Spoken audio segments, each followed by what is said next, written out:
Muito bom dia, sejam muito bem-vindos ao podcast Nutrindo Conhecimento. Eu sou o apresentador Matheus. Eu estou aqui apresentando junto ao meu grupo com uma nutricionista fantástica, espetacular, nutricionista Júlia. Júlia, seja muito bem-vinda. Eu gostaria que você se apresentasse, falasse um pouco de você, sobre o seu trabalho.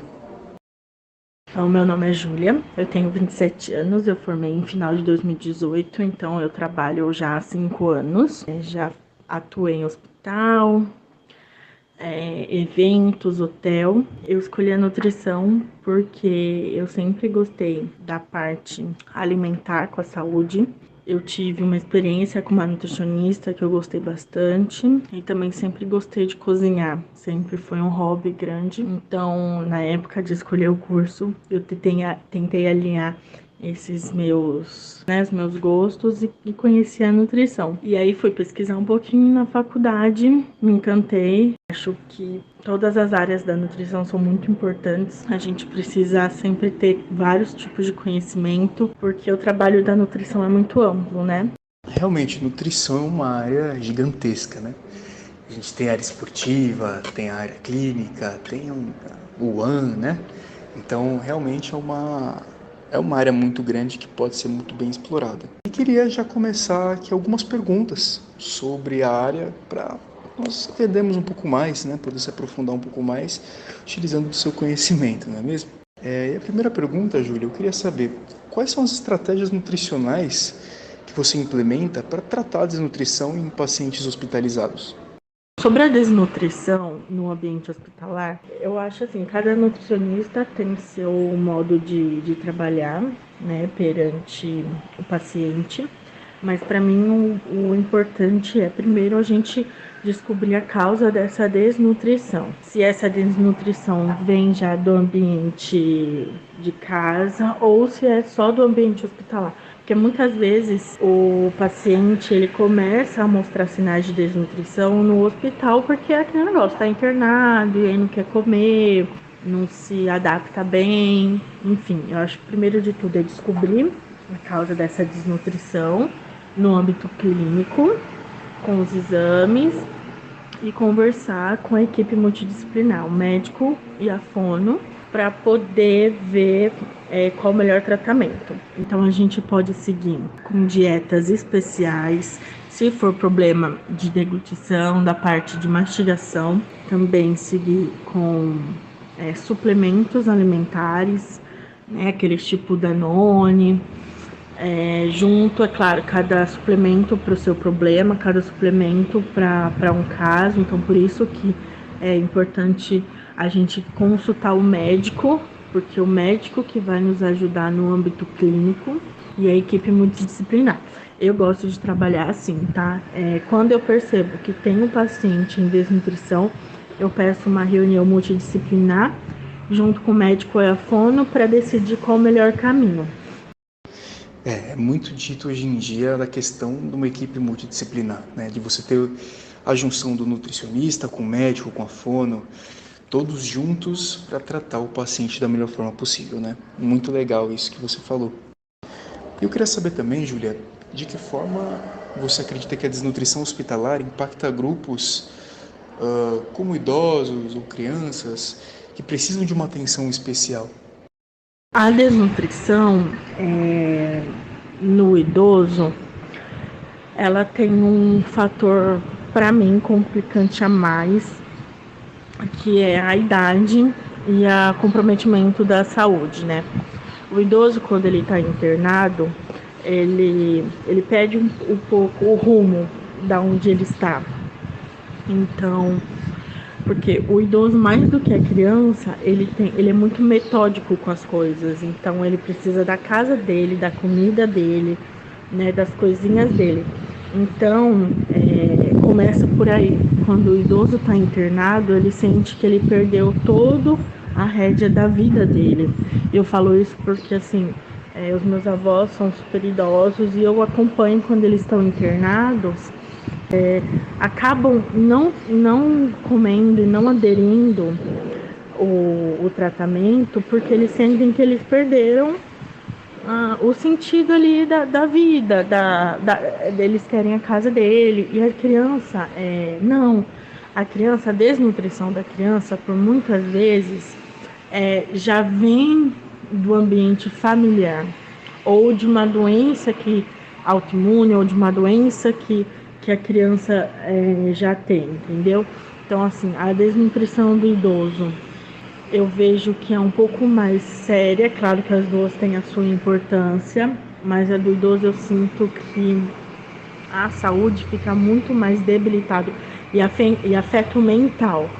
Então, por muitas vezes o idoso está na confusão mental pela desnutrição, pela desidratação, sem contar todo o ambiente clínico que isso carrega. E a criança, ela não traz esse tipo de problema, ela traz outro tipo também que é muito sério, que são as consequências posteriores a isso. Então, a saúde da criança, ela pode comprometer depois. Então, o que essa desnutrição vai trazer de complicação logo após isso para a criança?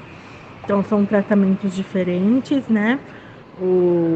Entre a desnutrição, mas é difícil especificar o impacto. O impacto vai muito assim lá na hora. Então, primeiro ver o que é o mais importante, né? Tratar a causa primária disso para poder não acarretar em outros problemas. Realmente, Júlia, eu acho que esse apontamento é perfeito, porque do que adianta a gente tratar a desnutrição se a gente não trata a causa primária, né? Então, na confusão mental pela desnutrição, pela desidratação, sem contar todo o ambiente clínico que isso carrega. E a criança, ela não traz esse tipo de problema, ela traz outro tipo também que é muito sério, que são as consequências posteriores a isso. Então, a saúde da criança, ela pode comprometer depois. Então, o que essa desnutrição vai trazer de complicação logo após isso para a criança? Então, são tratamentos diferentes, né? Entre a desnutrição, mas é difícil especificar o impacto. O impacto vai muito assim lá na hora. Então, primeiro ver o que é o mais importante, né? Tratar a causa primária disso para poder não acarretar em outros problemas. realmente, Júlia, eu acho que esse apontamento é perfeito, porque do que adianta a gente tratar a desnutrição se a gente não trata a causa primária, né? Então, não adianta você ter, independentemente se o paciente é de risco ou não, você só tratar a desnutrição, mas não tratar o que causa a desnutrição, não vai mudar nada. Então, excelente apontamento. E eu já queria, então, começar a terceira pergunta aqui do nosso podcast, que é: qual que é o papel da dieta enteral ou parenteral no tratamento da desnutrição hospitalar? E em quais circunstâncias são recomendadas essas dietas? A dieta enteral e parenteral, ela é uma grande ajuda para gente no âmbito da desnutrição, tá?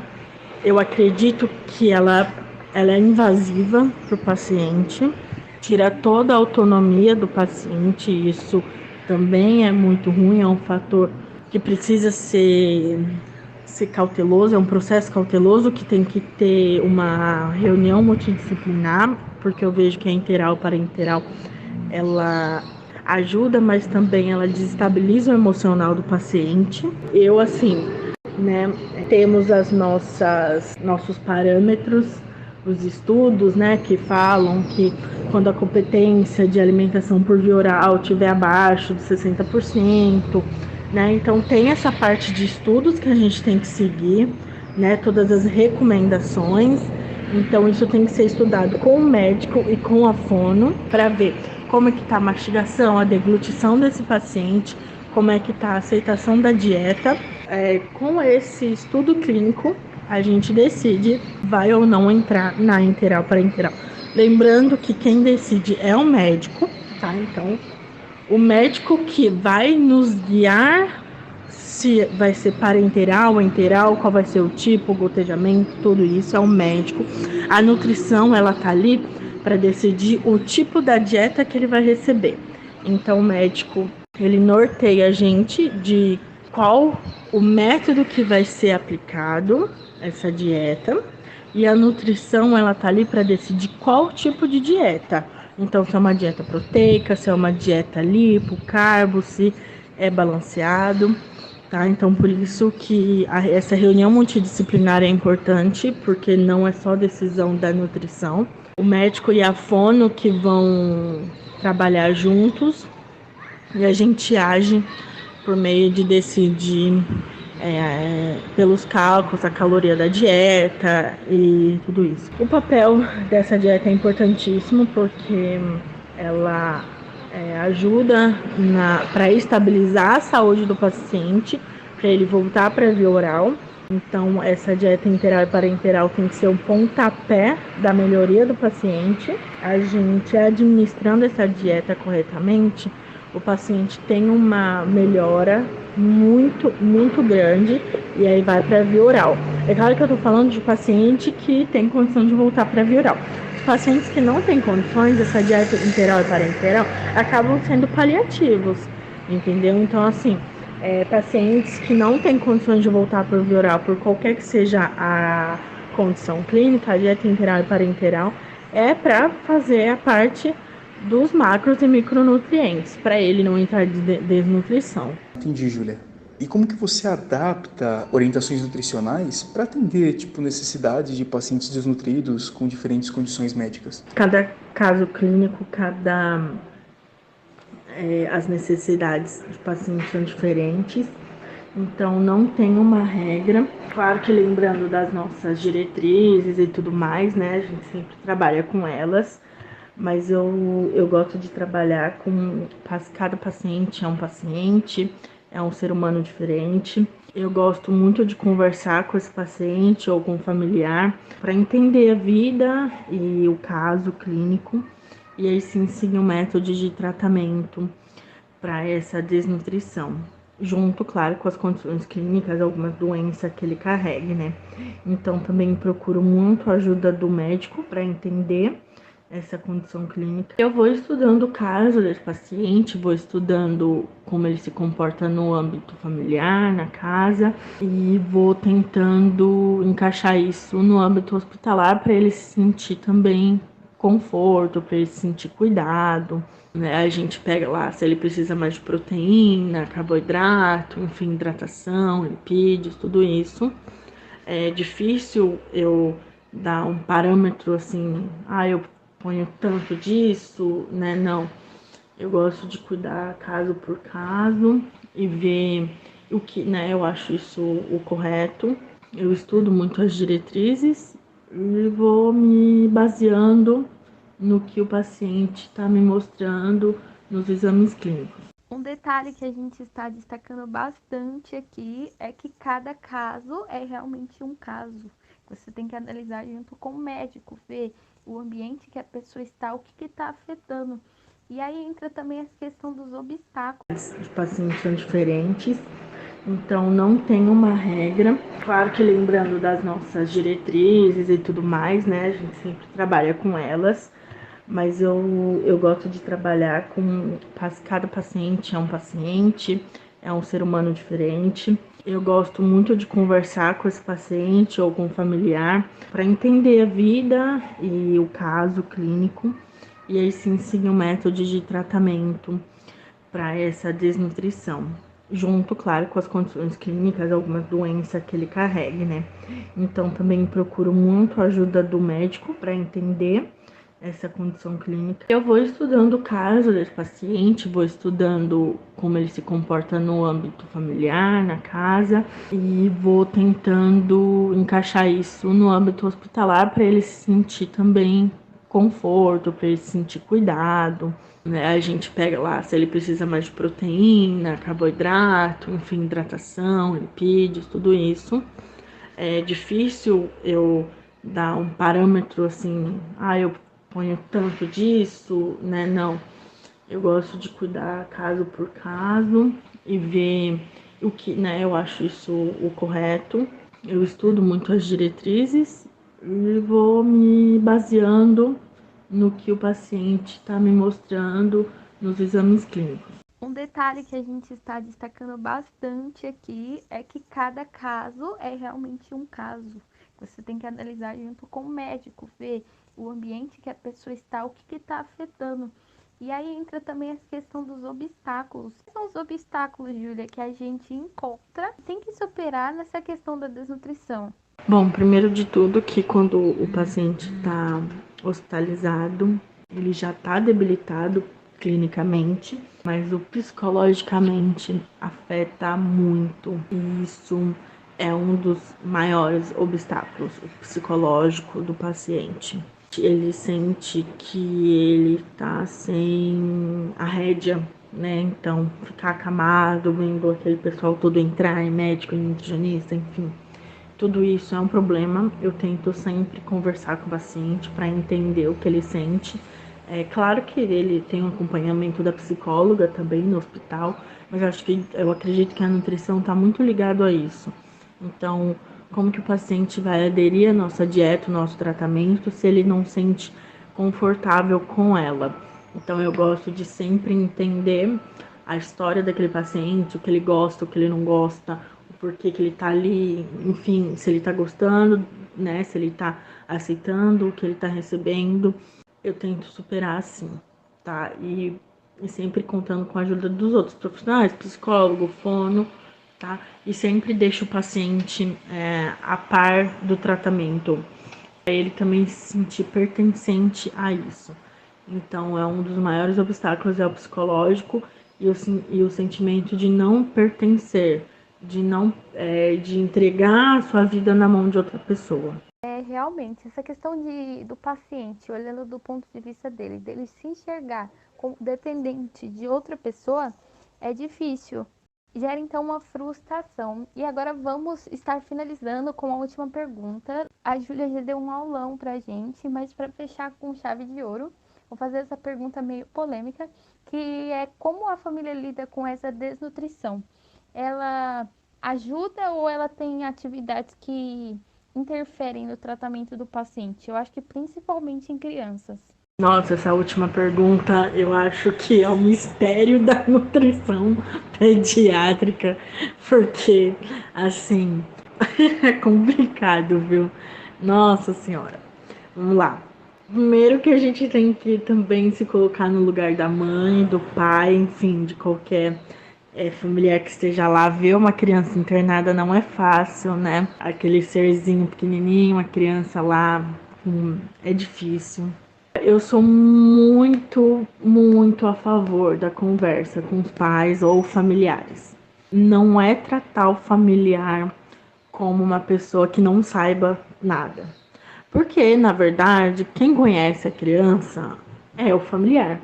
Então, como que a gente, como nutricionista, espera que o familiar acredite e se adapte à nossa conduta se a gente não faz ele pertencer, entendeu? A esse processo. Então tá? Eu gosto muito de pegar um tempo e conversar com esse familiar, explicar o caso clínico do paciente, explicar o que vai gerar de complicação se, por exemplo, trazer coisa escondida. E, claro, atender os pedidos dele, porque são super importantes, são super válidos. Então, se a mãe tá vendo que a criança não tá aceitando a nossa dieta, pô, então, mãe, o que seu filho gosta? Como é que é a alimentação do seu filho em casa? Vamos tentar adaptar. A gente pode deixar, claro, casos que podem, a gente também não é amigo para deixar entrar tudo. Mas tá, então seu filho está sentindo falta de algum alimento em específico, alguma preparação, a gente conversa com a produção, a gente faz acontecer para que essa criança tenha uma melhora. Porque o que adianta a gente fazer toda uma resolução desse caso clínico se a gente não apresenta isso para o familiar? Acho que é também trazer esse familiar com a gente. Importante sempre estar ali em contato com a família. Às vezes o que causa isso é a falta de informação, né? A pessoa não tá vendo o melhor ali aparente e acha que interferindo vai conseguir ajudar. No Nutrindo Conhecimento, por hoje é só. Obrigada, Júlia, de coração, por ter compartilhado o seu conhecimento e experiências na área. Foi de grande contribuição. Aprendi muito com você e tenho certeza que esse conhecimento vai ser indispensável para os nossos ouvintes. Obrigada a você também que nos acompanhou nesse bate-papo. E agora você já pode sair por aí nutrindo mentes.